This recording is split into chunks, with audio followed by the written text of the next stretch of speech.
as coisas foram mais tranquilas. O Sibila tem informações pra gente, não tem, produção? Então, vamos botar ele aí para contar como é que foi a saída do River da Argentina para Lima. Fala, Sibila. Olá, Rodrigo Rodrigues, um forte abraço para você, um abração também para o Grafite, para o Ricardo Gonçalves, para todo mundo que está assistindo ao Troca de Passes. Hoje eu não estou no Monumental de Nunes, estou em um dos principais pontos turísticos de Buenos Aires, dos principais pontos turísticos da Argentina, o Obelisco Marco Central aqui, que fica na Avenida 9 de Julho, uma das principais avenidas de Buenos Aires, um local onde a gente escuta muita gente falando em português pela quantidade de brasileiros que vêm a Buenos Aires visitar a capital argentina. Quem já não está mais aqui na Argentina é o River Plate, que viajou hoje à tarde para Lima, no Peru, num voo fretado que saiu às 3 horas da tarde, horário de Brasília, e chegou às 7 horas da noite, também horário de Brasília, lá em Lima, no Peru, num dia em que o River se despediu da sua torcida, mas de uma maneira muito diferente da despedida do Flamengo com a sua torcida no Rio de Janeiro. Foi um clima até estranho aqui em Buenos Aires, pela falta de torcedores ali no Monumental de Nunes. Eu estive lá hoje desde cedo, cheguei às 8 horas da manhã, fiquei no Monumental de Nunes até a saída da delegação do River, 100 torcedores. 100 torcedores estiveram ali para dar um último apoio, um último alento ao River Plate nessa tentativa de conquistar a sua 5ª Copa Libertadores. Antes da final contra o Boca Juniors, final esta disputada em Madrid, aí foi uma festa parecida com a do Flamengo. Muitos torcedores, milhares de torcedores na rua, muita gente ali no entorno do Monumental de Nunes. Então eu bati papo com 2 torcedores do River e eles deram suas justificativas. O porquê que o torcedor do River Plate hoje não foi ao Monumental de Nunes dar aquele último apoio. Também me surpreende, porque sempre hacemos a despedida a River. E seguro que ahora é temprano todavía. A la 1 por ahí van a empezar a caer más gente. Parece raro porque es un día laboral y son las 1 de la tarde, no todos pudieron. O River já está lá em Lima, chegou às 7 horas da noite, por sinal já está até no hotel que foi reservado pela delegação do River. E na chegada ao hotel, o Nacho Fernandes, meia, um dos principais jogadores do River Plate, conversou com a imprensa argentina.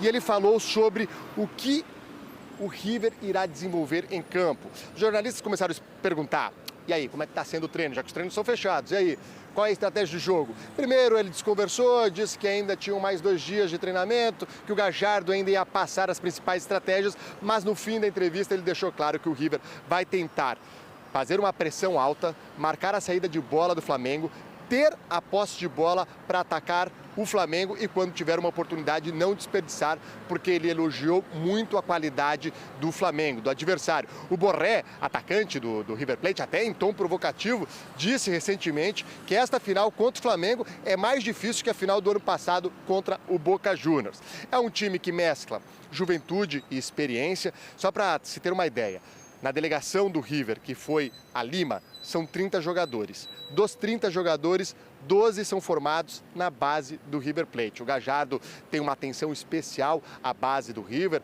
Há uns 2 meses ele deu uma declaração dizendo que o sonho dele é ver um time do River Plate formado só por jogadores da base. Então o River já está preparado, treina amanhã no estádio do Aliança Lima, lá em Lima, no Peru. Na sexta-feira, o Marcelo Gallardo vai conceder uma entrevista coletiva. Então é isso, River Plate já lá, últimos preparativos para esta final da Copa Libertadores. E eu queria também trazer uma outra informação que agora não tem nada a ver com o River Plate, mas sobre o Campeonato Brasileiro, aproveitando que eu estou aqui na Argentina. E hoje, uma rádio aqui que é partidária. O que é uma rádio partidária aqui na Argentina? Uma rádio que só cobre um time. E esta rádio, que é ligada ao Racing Clube, time aqui de Avejaneda, disse que o Diego Milito está no Brasil para negociar com o Jorge Sampaoli. No fim da temporada, o Chacho Coudet vai deixar o Racing para dirigir o Internacional de Porto Alegre. O Racing está buscando um novo técnico, já que está classificado para a Libertadores do ano que vem. E neste momento o nome é Jorge Sampaoli. Eu confirmei com um dirigente do Racing, entrei em contato agora à noite com um dos dirigentes do Racing e ele me confirmou que o Milito está sim no Brasil. Então é isso. O Sampaoli tem contrato com o Santos até o fim de 2020. O Sampaoli já deu algumas declarações em relação à falta de reforços. A torcida tem feito um apelo para que ele fique no ano que vem. O Racing está vendo aí uma brecha, uma oportunidade de tentar trazê-lo para a Argentina. É bem verdade que o salário do Chacho Coudet era muito mais baixo do que o atual salário do Sampaoli no Santos. Rodrigo Rodrigues, me despeço daqui com esse belíssimo cenário aqui de Buenos Aires. Forte abraço para todo mundo. Valeu, Sibila. Obrigado pelas informações. Realmente, o clima no Santos não é dos melhores. O Paulo Autuori até apareceu dando coletiva dizendo que fica até dezembro. E ele era uma interface importante entre o Sampaoli e a diretoria do Santos, né? Tá difícil para o ano que vem o Sampaoli ficar, né? O que vai ser necessário, ainda mais com a entrada do Racing nesse circuito, né, é que a diretoria do Santos vai ter que dar algum tipo de garantia ao Sampaoli, não garantia, talvez até nem financeira, mas garantia de que o Santos vai ter um elenco, vai ter estrutura para brigar por títulos, né? Qual é a diferença, né, em termos de carreira para o Sampaoli jogar na Argentina, que é o país dele, onde ele tem ali muito mais facilidade, e jogar fora do país dele, jogar no Brasil. É a possibilidade de fazer trabalhos com assinatura, né? De ter um trabalho autoral. Sim. Ele deu azar, pegou o Flamengo também na mesma situação, mas se ele consegue ganhar um Campeonato Brasileiro com o Santos e ser reconhecido como um dos responsáveis por isso, para a carreira dele é melhor do que, de repente, jogar no Racing, ganhar mais um Campeonato Argentino, onde ele é ali já reconhecido e está no país dele, não faz mais do que obrigação. Agora, se ele não tiver no Santos essa condição de montar um trabalho e continuar tendo as dificuldades que teve esse ano, aí eu acho que é difícil ele continuar. E tem o assédio dos clubes brasileiros com ele também. Além disso, né? Além disso, né? E europeu também, né? Que certamente deve aparecer. Mercado ele tem. Mercado ele né? tem. Se ele o presidente voltasse a se falar, já era uma boa coisa, né? Um bom sinal para a continuidade dele, porque diz que há meses ele não fala com o 5 presidente. meses, né? Então, É bem complicado. essa briga aí tem que Nem fazer um uma DR WhatsApp, ali. Nem uma mensagem, nada. Foi o Osório que bloqueou alguém no WhatsApp do São Paulo lá. Acho que teve essa história, cara. O Osório deu um bloco em algum dirigente do São Paulo. O Muricy fazia outra, deixava o cara tomando chuva no treino lá. Mas o Osório acho que deu um bloco em alguém. Agora, voltando para a história de Flamengo em River, antes de eu chamar a sonora, a entrevista do Casco, lateral do River, no aeroporto, queria só perguntar pro Grafa, quando você chega na emissora, tem mais gente para te recepcionar do que tinha ali na hora do River sair. Duas coisas. Ou a torcida do River não está muito confiante. Ou tá confiante demais. Ou já está acostumada. Também já está acostumada, É isso né? que Porque se o Flamengo tivesse durante 5 anos, 6 anos seguidos, chegando na final da Libertadores, viajando dessa maneira, talvez não teríamos tanta gente assim. Ou teríamos, não sei. Então, acho que assim como foi, não, tem muita carga dramática dos 38 anos fora da Libertadores. Então, tem tudo isso. A torcida do River já está acostumada. Já teve o ano passado, a ida para Madrid, né? Teve o primeiro jogo na Argentina foi Madrid. E o segundo em Madrid. Ou seja, está acostumada já. A torcida do Flamengo não. A torcida do Flamengo tem uma carência maior que propriamente a torcida do River se tratando de Libertadores, né? Eu acho que talvez seja isso também. E como o torcedor falou lá, no dia de semana, muita gente tendo lavoro, né? Ele falou lavoro ainda, né? Lavoro, Que é italiano. Aqui é lavoro, meu filho. Lavoro é italiano, né? Em italiano também trabalho lavoro, Em espanhol, em castelhano também, eu não sabia. Boa pergunta. Eu pensava que Em era francês é travail.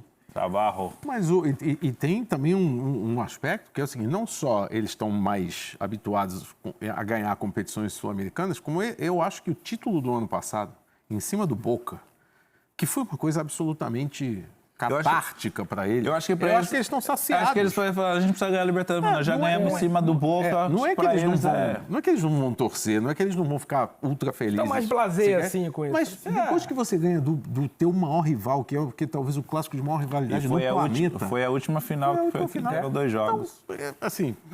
Então vamos ouvir o Casco, lateral do River, falando aqui. Tengo que pedir que me nombres algunos puntos fuertes del rival que van a tener el sábado. ¿Qué me puedes decir? No, está ratificado que es un gran equipo, ha hecho muchos goles y bueno, yo creo que tiene jugadores de mucho poderío y hay que estar atento al equipo en general. Ustedes acaban de llegar, vos sabés que hay mucha gente de River que está viniendo, que todavía no llegó. Por ejemplo, te habrás enterado del micro que salió desde el Monumental y que llegará el sábado sobre la hora del partido. ¿Qué le podés decir a esos hinchas que hicieron tanto esfuerzo para poder llegar acá a acompañarlos una vez más a una final de ustedes? No, primero y principal agradecerle por el esfuerzo que están haciendo de venirse hasta acá y acompañarnos y nada, decirles que nosotros vamos a dejar todo dentro de la cancha como lo hacemos siempre. Nada más. Y la última de mi parte es, por el sábado. Te quiero preguntar, un estadio que va a estar colmado, digo, ¿qué imaginás que se va a dar? Sabemos que hay muchos hinchas de Flamengo que van a ir, otros tantos de River. Digo, ¿qué escenario te imaginás para esta primera final única, esta final número 60 en la historia de la Copa Libertadores? No, la verdad que va a ser un marco muy lindo, de hinchada de ambos equipos, así que hay que disfrutarlo al máximo. Tá aí, ó. Casco. As perguntas foram mais longas do que as respostas dele. Acontece muito isso aí, Graf. Rodrigo. Ontem eu ia falar para vocês, né? Ontem eu fui jantar com o Cícero, né? Foi eu, Cícero e nossas esposas, assim, nós estávamos falando sobre o River, né? E ele comentou que o River do ano passado, que enfrentou o Grêmio, inclusive ele estava no Grêmio, era mais forte do que esse River de hoje. Vocês acham? Eu acho. Eu acho que o River tá numa escadinha para baixo, o Flamengo tá numa escadinha para cima. Talvez em algum ponto eles se encontrem aqui e acho bem equilibrado o jogo. Mas acho que está um pouquinho mais para o Flamengo. É só uma impressão que esse River já foi melhor, mais perigoso.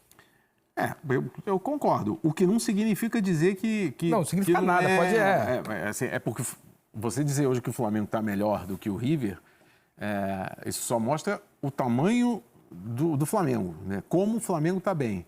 Mas o River está um pouco abaixo. Ainda assim, eu me atreveria a dizer que o River, se enfrentasse na final qualquer time que está disputando o Campeonato Brasileiro, à exceção de Flamengo e Grêmio, ele seria favorito.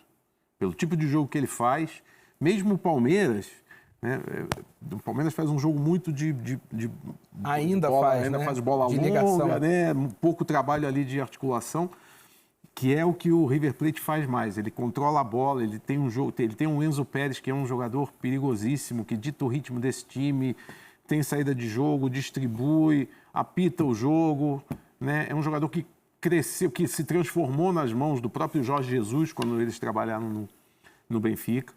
Então, assim, está um pouquinho abaixo do que era no passado, está um pouquinho abaixo neste momento do Flamengo, mas ainda assim é um gigante. Ainda é um time perigoso.